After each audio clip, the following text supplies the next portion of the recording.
Chilli item गोटे एमती देखला मात्र के लोभ लगे खायापाई कि आदि वर्षा पागक से चटपटा रागुआ रागुआर टेस्ट आ बास्ना आसो ताहले आउ किए रही पारे। आज मैं आपण मान सहित पनीर चिली रेसिपी शेयर करी। जदि इच्छा होची ताहले एटा ट्राए करके देखंतु। संध्या बेले इवनिंग स्नैक्स रे खाया को बहुत ही बढ़िया लगी था। चाहिए आपण रुटी परोटा और फ्राइड राइस सहित मध्य खाई परिबे। आपण माने तो सबुबेले आपणक स्टाइल बनाउथिबे, थरुटिए मो स्टाइल बनेकी खाइकी देखंतु। किछिटा टिप्स और सीक्रेट शेयर करिवि जहाको देकी बनेले रेस्टोरेंट थारु भी अधिक टेस्टी लागि थाए। ऊपर रही थाए पूरा क्रिस्पी तार और भीतर रही थाए पूरा जुसी और टेस्टी। आशा करिवि आपण मानकु भी रेसिपी पसंद आसीबो। आ जदि भल लागिला ताले लाइक कमेंट शेयर कर देबे। नुआ आसले चैनल को सब्सक्राइब कर देबे। चलंतु देर न करी रेसिपी देखिनबा। पनीर चिली बनाया मुझे नहीं जाइए 500 ग्राम पनीर। आपण केते क्वांटिटी रो बनइबे से हिसाब रे आपण पनीर नहीं जिवे। एठी आपण चाहिए घर तैयारी पनीर रे मध्य बनई परिबे। मु किंतु आज आपण मानकु मार्केट रो किना पनीर बनै की देखेबे। तो प्रथमे पनीर को काटी नबा। 2 फाळ करनै छि मझिरु, तापरे एठी मु साइड साइड करके 4 फाळ करनै छि, पुणी एको 4 फाळ करनै छि। माने एठी मु बड़ बड़ टिके साइज रखी काटुछि। आपण चाहिए आपन को जेमिति साइज पसंद आपन से भलिया साइज करी काटी परिबे। एबे इथरे आवश्यक मुताबिक दे दोछि लूण, आ अल्प टिके इथरे दे दोछि हळदी गुंड, आ गोटे चमच इथरे दे दोछि काश्मीरी लंका गुंड। ए लंका गुंड रे बहुत ही बढ़िया कलर आसी थाए। एठी मु कोनोसी कलर व्यवहार करिविनी, तेणु एठी गोटे बड़ चमच काश्मीरी लंका गुंड दे देछि। एबे इथरे दे दोछि हाफ चमच गोलमरीच गुंड। घर तयारी गोलमरीच गुंड एटा। आपण चाहिए जदि गुंड ए भलिया नथिबो ताहले किछिटा गोलमरीच को छेचिकी मध्य पकाई परिबे। ए सब पकाइके एबे गोळै नेबी, किंतु चामच किंबा हाथ रे गोळैबेनी। ए भलिया जो जगार आपण पनीर रखिथिबे ए भलिया ऊपर तळ करिके गोळैबे। बढ़िया भाबरे पनीर भांगीबनी आ सब पनीर रे भल भाबरे मसला गुडाक लागिबो आ टेस्ट भी भल आसीबो। एबे इथिरे दे दोछि 2 चमच कॉर्नफ्लोर।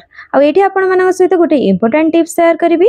जेते बेले भी आपण कॉर्नफ्लोर दोउचंती बिल्कुल पानी व्यवहार करंतुनी। ए भली ऊपर तळ करिके ताको आपण एम्ति मेसांतु जे भलिया कॉर्नफ्लोर बहुत भल भाबरे सब आडू लागि परिबो। एठी मते टिके कॉर्नफ्लोर कम लागिला तो मो एठी आ गोटे चमच व्यवहार करछि। पनीर रे भी टिके मॉइस्चर रहउची, तापरे लूण पकेला परे ऑटोमेटिक टिके मॉइस्चर आसीबो। तो सब आडे भल की लागि जिवो। पानी पके देले मेंचा मेंचा हो जाय कॉर्नफ्लोर टा, आ सब साइड रो भल की लागि पारेनी, आ टेस्ट सेते भल आसेनी। आपण एई उपाय रे बनांतु, यार टेस्ट टिके टेस्ट करके देखंतु, बहुत भल आसीबो। एबे चलंतु पनीर छाणी नबा। सेति पय गैस ऊपर बसे नेछि कढ़ई, आ आवश्यक मुताबिक एठी रिफाइन तेल नै जायछि। एबे तेल को मीडियम गरम हवा को देबी। ना बेसी हाई गरम करिवे ना बेसी लो रे रखिबे। पूरा मीडियम गरम करके आपण गोटे गोटे पनीर देबे, आ गोटी गोटी करी देबे, एका थरे ढाली देबेनी। आ एई भली गोटी गोटी करी पनीर पकेकी ना ताको गोटे साइड भल की छाणी हवा को देबे। तापरे आरो साइड को उल्टेबे। आ एठी देखंतु पनीर रो कलर आसी की टिके छाणी हे जायछि। तापरे मु आ गोटे साइड को उल्टौछि। एकाथरे जदि आपण उल्टै देबे पनीर जो आमे कॉर्नफ्लोर रो कोटिंग टा करछंदी सेटा बाहर जिवो, आ भले से हबनी। देखंतु कित्ते बढ़िया भाबरे पनीर छाणी हेछि। आ जो आमे कॉर्नफ्लोर ऊपर लगेइथिले कित्ते सुंदर भाबरे मसला सहित कॉर्नफ्लोर लागिछि। आ सेही भली भाबरे मु एठी सब तक छाणी देछि। आ एठी देखंतु पनीर रो ए जो छणाटा कित्ते परफेक्ट हेछि। एई भली हाले टेस्ट भी भल आसीबो। चलंतु एबे पनीर चिली बनेबा। तो सेति पय गैस ऊपर आ गोटे कढ़ई बसे नेछि। एबे इथरे दे देबी आवश्यक मुताबिक तेल। सोरिष तेल नेबेनी, किंतु जे कोनोसी साधा तेल रे आपण बनै परिबे। आ एठी नै जाउची गोटे बड़ रसुण चोपा छड़ेकी कोलारू छोट छोट करके चॉप कर नेछि मो। आ एठी आपण चाहिले छोट छोट करी काटी मध्य पारिबे, किंतु रसुण रो परिमाण जदि अधिक टिके देबे ताले टेस्ट बहुत भल आसीबो। निश्चिंत टिके पकांतु रसुण अधिका जदि पसंद आपनकु। आ राग पई किना एठी दे दोछि गोटे कंचा लंका। आपन को अधिक राग पसंद ताले अधिक आपन एठी कंचा लंका देई परिबे। आ सब को टिके हल्का एम्ति भाजी नेबी, अधिक कड़ा करिके कळा करिके भाजीबेनी। एबे इथरे दे दोछि क्यूब साइज कटा हेतिबा 2टी बड़ पियाज, ता सांग को क्यूब साइज कटा हेतिबा 2टी बड़ कैप्सिकम। एठी मु खाली ग्रीन कैप्सिकम व्यवहार करछि। आपन चाहिले कलरफुल कैप्सिकम भी एठी पके परिबे। आ सब को मु गोटे मिनिट पर्यंत बस एपट सेपट करनेबी। बेसी परिबा को भाजीबेनी, कारण चिली आइटम रे परिया गुडा को टिके कंचा कंचा रहिले ही क्रंची लागे खाया पे बहुत भल लागि थाए।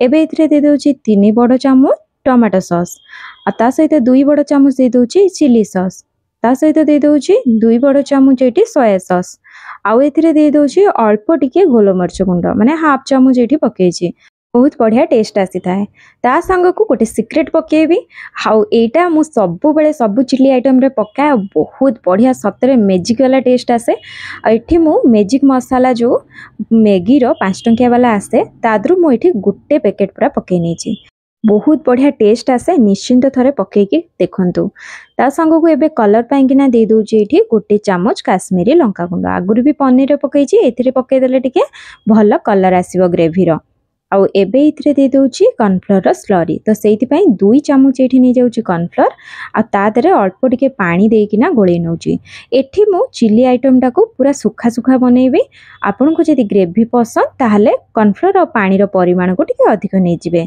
पकेकिना एको भल भाबरे टिके गोळै नेबी आ भल कि टिके मिक्सला परे एबे छाणी रखिथिबा पनीर को इथिरे देई देबी आउ हाँ वीडियो टी को बंद करके बिल्कुल जातुनी जो सिक्रेट आपण सहित शेयर करी से पूरा लास्ट को ही देखेबी निश्चिंत वीडियो टी को पूरा देखंतु एबे को भल भाव में मु गोळै नेबी आ भल कि गोळै सारा परे एबे इथिरे देदेबी मो सिक्रेट माने एठी मु जो चॉप करिकी रसुण प्रथमे पकेइथिली तादरु मु अल्प किछि रखि नेथिली जोटा कि एबे देदी आपण पकेबे बहुत बढ़िया फ्लेवर आ टेस्ट आसीबो ता संग को धनिया पत्र टिके पके नउछि ए रसुण रो फ्लेवर टा बहुत भलो आस्ता है आपण जति लास्ट टाइम ते गरम थिबो आउ आपण पकेबे आ निश्चित आपण एटा ट्राई करिके देखंतु जदि आपण को रसुण खाइबा पसंद आसो ना पूरा अल्टीमेट टेस्ट आसीबो आपण मन को सत्तरे चिली टा आपण मन को देखंतु केते डेलीशियस हेछि देखिकि मुहरे पानी आसी जाउछि एको आपण गरमा गरम खांतु बहुत बढ़िया लागिबो ऊपर पूरा क्रिस्पीदार लागिबो और भीतर रहिबो पूरा जूसी जूसी आपण बनांतु केमिति लागिला मते कमेंट माध्यम रे आपण को अनुभूति निहाती जणेबे रहिली पुणी आसीबे को नुवा रेसिपी सहित समस्त भले रहंतु खुशी रे रहंतु धन्यवाद जय जगन्नाथ।